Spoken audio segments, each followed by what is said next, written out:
Assalamualaikum warahmatullahi wabarakatuh.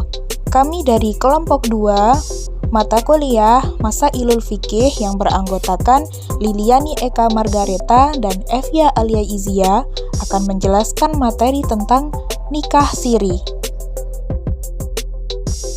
Pengertian nikah siri. Nikah siri merupakan istilah yang dibentuk dari dua kata, nikah dan siri. Nikah dalam bahasa Indonesia adalah kata benda, yang merupakan kata serapan dari bahasa Arab yaitu nakaha yankihu. Nikahan menurut Kamus Besar Bahasa Indonesia, nikah adalah perjanjian antara laki-laki dan perempuan untuk bersuami istri. Sedangkan kata siri adalah suatu kata dari bahasa Arab al-sirru yang artinya rahasia tersimpan. Secara historis, pemakaian istilah nikah siri ini tidak dikenal dalam kitab-kitab fikih, klasik maupun kontemporer. Tidak diketahui juga kapan istilah itu muncul. Nikah siri merupakan istilah yang hanya ada di Indonesia. Meskipun di sisi lain, sistem hukum di Indonesia tidak mengenal istilah nikah siri, apalagi mengaturnya secara khusus dalam sebuah undang-undang. Dalam praktiknya, nikah siri di Indonesia dilakukan berdasarkan tata cara agama Islam, sesuai dengan syarat dan rukun nikah dalam Islam, tetapi tidak dicatat oleh petugas resmi pemerintah, baik oleh pegawai pencatat nikah atau PPN, atau kantor urusan agama atau KUA, serta tidak dipublikasikan. Jadi, yang membedakan nikah siri dengan nikah umum lainnya secara Islam terletak pada dua hal, yaitu tidak tercatatnya nikah siri secara resmi dan tidak terpublikasikan. Sejarah nikah siri. Dalam sejarah hukum Islam, istilah nikah siri berasal dari ucapan Umar bin Khattab ketika diberitahu bahwa telah terjadi pernikahan yang tidak dihadiri saksi kecuali oleh seorang laki-laki dan perempuan. Maka ia berkata, "Ini nikah siri. Aku tidak membolehkannya, dan sekiranya aku datang, maka aku rajam atau dilempar dengan batu." Baik, di sini selanjutnya saya Evia Alia Izia akan menjelaskan tentang dalil Al-Quran dan Sunnah tentang nikah siri. Nah, sudah diketahui bahwa pernikahan siri yang dikenal di masyarakat luas itu ada dua, yaitu pernikahan tanpa wali dan pernikahan yang sah secara agama namun tidak diumumkan secara luas dan tidak pula dicatatkan di lembaga pemerintah negara yang berwenang. Nah, dalam hukum Islam sendiri, pernikahan diatur sesuai dengan perintah Allah yang terdapat dalam Al-Quran dan hadisnya, yang biasanya disebut sebagai fikih munakahat. Nah, dalam kitab-kitab fikih klasik, tidak banyak yang menerangkan tentang bab permasalahan nikah siri, karena pada masa Nabi Muhammad SAW yang populer dan umum itu yang terjadi adalah pernikahan jahar atau yang biasa. Kemudian mengenai relevansi pencatatan pernikahan, ini merujuk kepada surat Al-Baqarah ayat 282 yang berbunyi, A'udzu billahi minasyaitonir rajim.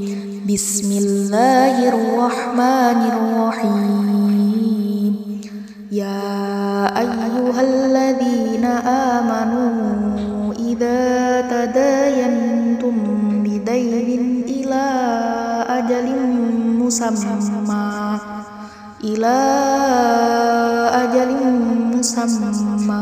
faktubuhu wal yaktub bainakum katibun bil adl.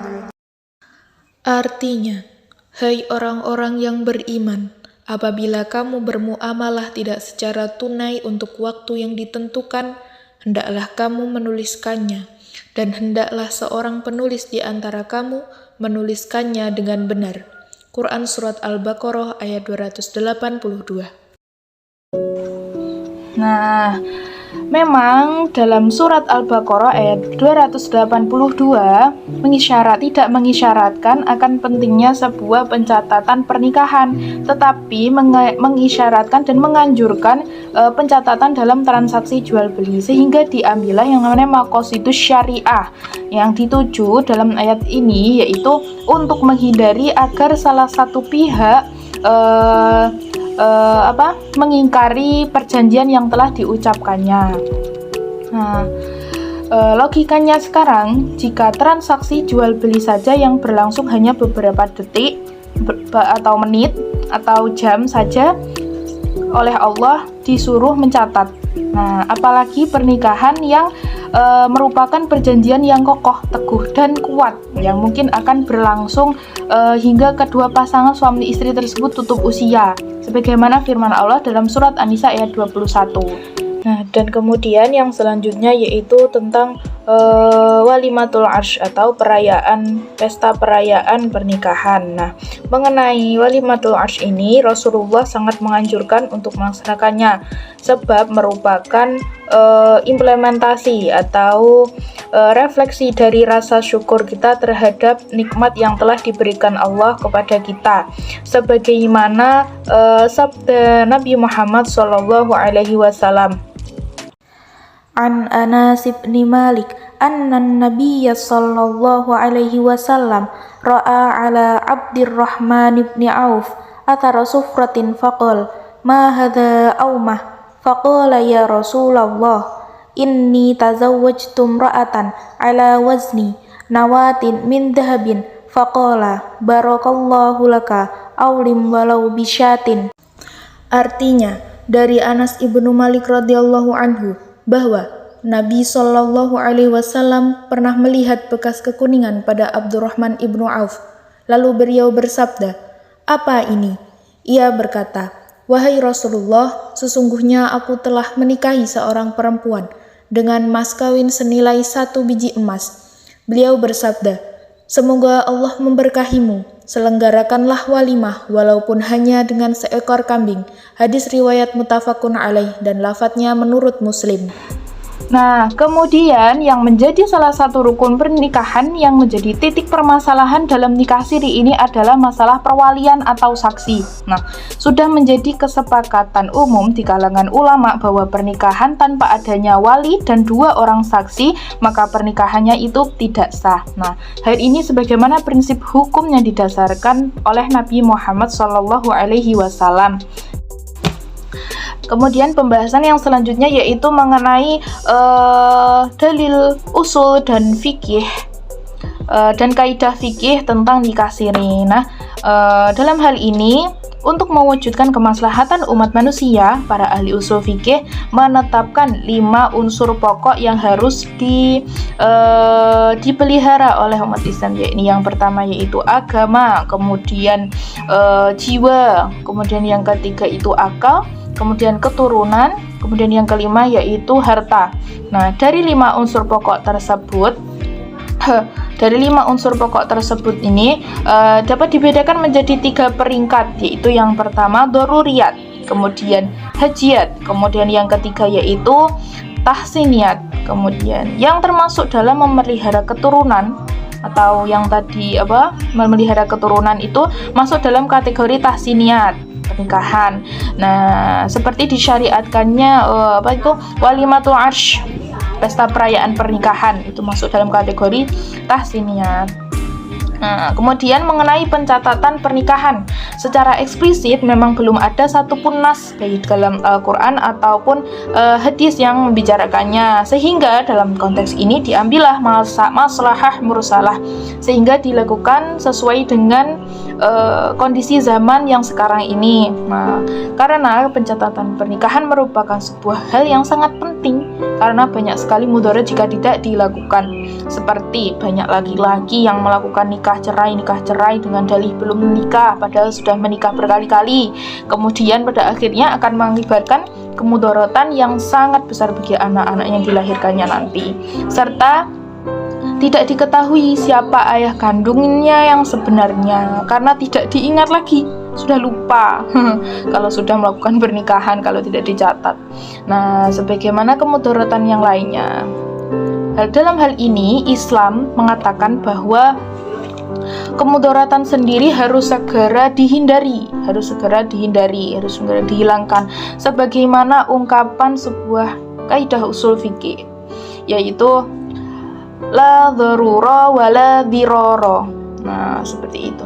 Nah, dalam hal ini sehingga pencatatan perkawinan seorang akan terkontrol, akan diketahui pula nama orang tuanya, seperti itu. Nah, dalam perubahan hukum dan perubahan sosial ada sebuah fenomena yang saling mempengaruhi satu dengan yang lainnya. Perubahan hukum dalam suatu negara juga dapat mempengaruhi perubahan sosial masyarakatnya. Demikian pula perubahan sosial di masyarakat dapat membawa kepada perubahan hukum dalam suatu negara. Atas dasar itu, aturan pencatatan pernikahan dan nikah siri akan saling tarik-menarik. Nah, teori perubahan hukum yang demikian itu dikemukakan oleh Ibnu Qayyim al-Jauziyah dalam kitabnya I'lam al-Muwaqqin, sebagaimana